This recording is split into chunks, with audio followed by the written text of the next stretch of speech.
Hello and welcome to the TimeLog vlog. This is where we show you how-tos of features and functionalities in TimeLog, try to help you use TimeLog in a smarter way. My name is Martin and today we're going to look into start-stop tracking. So why should you use start-stop tracking?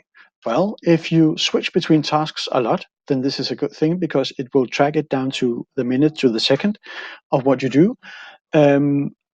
That will enable you to track time on a lot of different tasks during the day. And at the end of the day, you will, of course, have collected all the different registrations into one.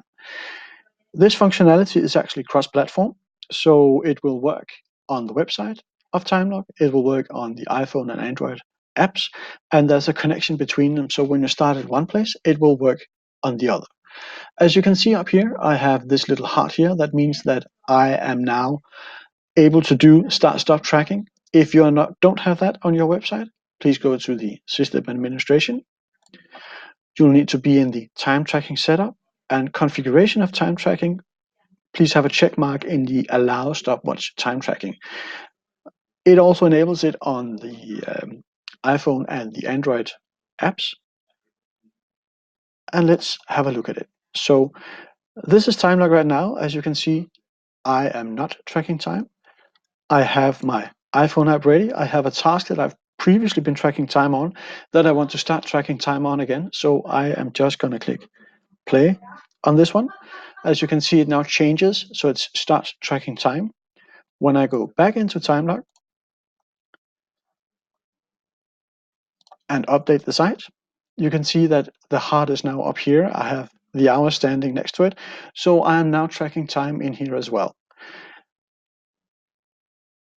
The easy way of actually doing the administration of this is clicking here. You can see I can either stop it or I can go to the detailed timesheet for the time tracking part of this.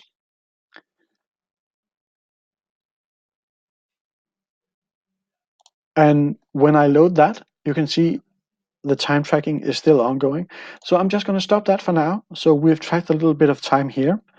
I am updating my iPhone app as well. And as you can see, it has also stopped 4:02. So it synchronizes between the systems seamlessly.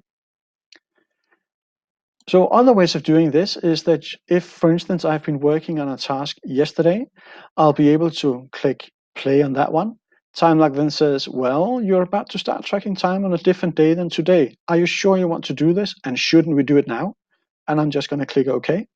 And then it starts up a new task registration where the stopwatch is just running in the background. And of course, this will be mirrored on your iPhone as well. So when you're done with this, simply click stop. And that's the easy way of doing this. There's another way of finding stuff is if you use the fast track, and this is just the analysis part of one of my projects. I have the task, I have the date. I can either put in the hours or I can simply click play on the stopwatch and start a new registration that way. It's easy, it's simple, it's fast, and it will make it much more easy for you to track time on the minute on every day. Thank you, and please follow this vlog for more information and how-tos about TimeLog.